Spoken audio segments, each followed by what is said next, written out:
നമസ്കാരം. ലഹരിയുമായി ബന്ധപ്പെട്ടിട്ട് ഒരു ചെറിയ നല്ല വാർത്ത നിങ്ങളുമായി പങ്കുവെക്കാനാണ് ഇപ്പോൾ വന്നിട്ടുള്ളത്. അത് വാർത്ത വന്നിട്ടുള്ളതും എൻ്റെ സ്വന്തം ജില്ലയായിട്ടുള്ള മലപ്പുറത്ത് നിന്നാണ് എന്നുള്ളത് കൂടി വളരെയധികം സന്തോഷം നൽകുന്ന ഒരു കാര്യമാണ്. ഞാൻ താമസിക്കുന്ന എൻ്റെ സ്വന്തം ജില്ലയായിട്ടുള്ള മലപ്പുറത്താണ് ആ സംഭവം ഉണ്ടായിട്ടുള്ളത്. താനൂര് സ്വദേശിയായിട്ടുള്ള ഒരു വ്യക്തി ലഹരിക്ക് അടിമയായിട്ടുണ്ട്. അതിൽ നിന്നും എനിക്ക് സ്വയം മോചനം സാധ്യമാവുന്നില്ല. മോചനത്തിന് വേണ്ടി സഹായിക്കണമെന്ന് പറഞ്ഞുകൊണ്ട് അദ്ദേഹം തൊട്ടടുത്തുള്ള പോലീസ് സ്റ്റേഷനിൽ അഭയം പ്രാപിക്കുകയുണ്ടായി.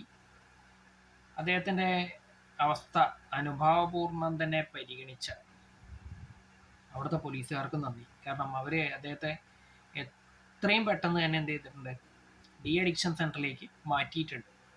അതുകൊണ്ട് തന്നെ എത്രയും പെട്ടെന്ന് ആ വ്യക്തി ലഹരിയിൽ നിന്നും മോചിതനായി പുറത്തു വരും എന്നൊരു പ്രതീക്ഷ ഈ അവസരത്തിൽ എനിക്കുണ്ട്. കാരണം മറ്റൊരാളുടെയും നിർബന്ധത്തിനോ അല്ലെങ്കിൽ ഉപദേശത്തിനോ വിധേയനായിട്ടല്ല ആ വ്യക്തി ഈ പറഞ്ഞ പോലെ പോലീസ് സ്റ്റേഷനിൽ അഭയം പ്രാപിച്ച് രക്ഷപ്പെടുത്തി തരണം എന്ന് പറഞ്ഞിട്ടുള്ളത്. സ്വയം ബോധ്യം വന്നിട്ടാണ് എന്നാണ് ഞാൻ മനസ്സിലാക്കിയിട്ടുള്ളത്. അങ്ങനെ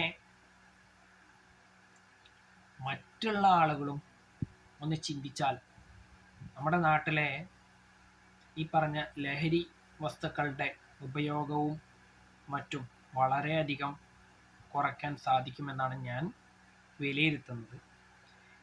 എത്രത്തോളം ശരിയെന്നൊന്നും എനിക്ക് പറയാൻ വയ്യ. മാത്രമല്ല, എല്ലാവരും ഉപദേശിക്കാൻ മാത്രമേ മുന്നിട്ട് വന്നിട്ടുള്ളൂ. അതായത് ലഹരിക്കെതിരെ ക്യാമ്പയിനുകളും മറ്റു കാര്യങ്ങളൊക്കെ നടത്താൻ മാത്രമേ എല്ലാവരും മുന്നോട്ട് വന്നതായിട്ട് കണ്ടിട്ടുള്ളൂ. ഇത്തരത്തിൽ ഒരു വ്യക്തി തന്നെ സ്വയം ഇതിൽ നിന്നും മോചനം വേണമെന്ന് പറഞ്ഞ് ഒരു പോലീസ് സ്റ്റേഷനിലോ അല്ലെങ്കിൽ ഏതെങ്കിലും ഒരാളുടെ അടുത്ത് അഭയം പ്രാപിച്ചായിട്ടുള്ള ഒരു വാർത്ത ഈ അടുത്ത കാലത്ത് ഇപ്പോൾ ആദ്യമായിട്ടാണ് കേൾക്കുന്നത് എന്നുള്ളതുകൊണ്ടാണ് ഇപ്പോൾ ഈ കാര്യം നിങ്ങളുമായി പങ്കുവെക്കാൻ വേണ്ടി വന്നത്.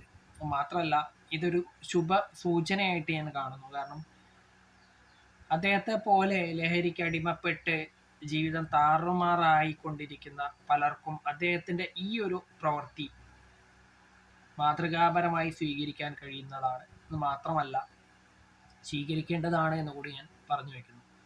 എന്ത് തന്നെയായാലും സ്വയം ബോധ്യത്തോടുകൂടി അദ്ദേഹം വന്ന സ്ഥിതിക്ക് അദ്ദേഹം രക്ഷപ്പെടുക തന്നെ ചെയ്യും.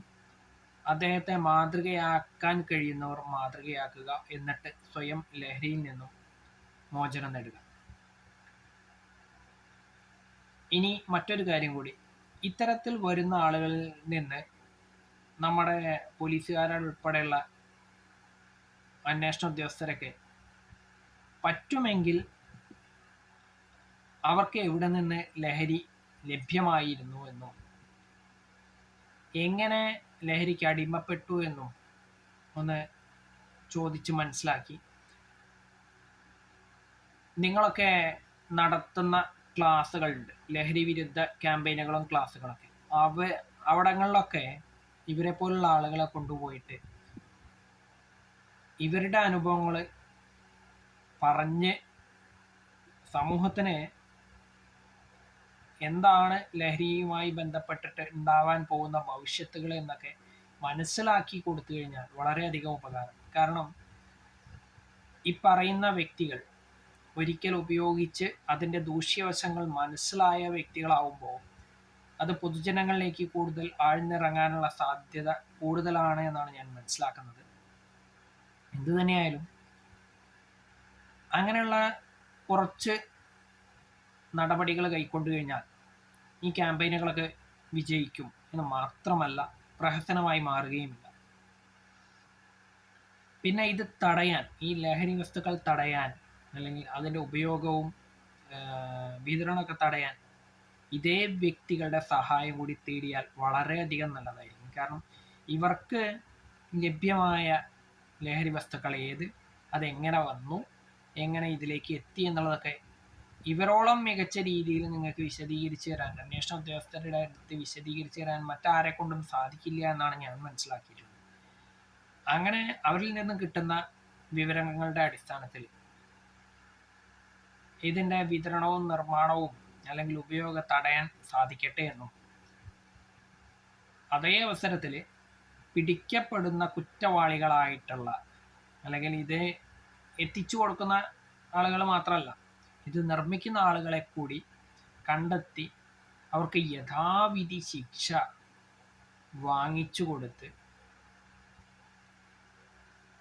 അങ്ങനെ പൊതു സമൂഹത്തിൽ നിന്നും നമുക്ക് ഈ ഒരു ലഹരിയെ എന്നേക്കുമായി ഇല്ലാതാക്കാൻ കഴിയുന്ന ഒരു പ്രവൃത്തി കൂടി നിങ്ങളുടെ ഭാഗത്ത് നിന്ന് ഉണ്ടാവണമെന്നും കൂടി ഈ അവസരത്തിൽ ഞാൻ പറയാൻ ആഗ്രഹിക്കുകയാണ്. എന്തായാലും വളരെയധികം സന്തോഷമുണ്ട് ആ താനൂര് സ്വദേശി സ്വയം മുന്നോട്ട് വന്ന് ഈ കാര്യം പറഞ്ഞ് അതിൽ നിന്ന് മോചനം നേടാൻ സ്വയം തീരുമാനിച്ചതിൽ നിന്ന് നമുക്ക് മനസ്സിലാക്കാൻ, അല്ലെങ്കിൽ ഞാൻ മനസ്സിലാക്കിയ ഒരു കാര്യം, ഒരാൾ സ്വയം വിചാരിച്ചു കഴിഞ്ഞാൽ മാറാൻ സാധിക്കുമെന്നാണ്. മറ്റുള്ളവരുടെ ഉപദേശം കേട്ടുകൊണ്ട് മാത്രം മാറാൻ കഴിയുന്നതിനേക്കാൾ കൂടുതൽ നന്നായിട്ട് സ്വയം വിചാരിച്ചാൽ മാത്രമേ മാറുകയുള്ളൂ എന്നുള്ളത് കൂടി ആണ് ഈ അവസരത്തിൽ അദ്ദേഹം നമുക്കൊക്കെ നൽകുന്ന സന്ദേശം എന്നാണ് ഞാൻ മനസ്സിലാക്കിയിട്ടുള്ളത്. അതാണ് ഞാൻ നിങ്ങളുടെ അടുത്ത് ഇപ്പോൾ പറഞ്ഞിട്ടുള്ളത്. ഒരാൾ സ്വയം വിചാരിച്ചു കഴിഞ്ഞാൽ മാത്രമേ അദ്ദേഹത്തിന് ലഹരിയിൽ നിന്നും മോചനം നേടുവാൻ കഴിയൂ എന്നുള്ളതാണ് ആ സഹോദരൻ നമുക്ക് നൽകിയിട്ടുള്ള സന്ദേശം. അദ്ദേഹത്തിൻ്റെ ആ ഒരു പ്രവൃത്തി ലഹരിക്ക് അടിമയായിട്ടുള്ള മറ്റെല്ലാ വ്യക്തികളും സ്വീകരിക്കണമെന്നും എല്ലാവരും ലഹരിയിൽ നിന്നും മോചിതരാവണമെന്നും ഞാൻ ആഗ്രഹിക്കുന്നു. അത് നടപ്പായി കാണുമെന്ന് കൂടി ഞാൻ പ്രതീക്ഷിക്കുന്നു എന്ന് പറഞ്ഞുകൊണ്ട് തൽക്കാലം നിർത്തുന്നു. നന്ദി.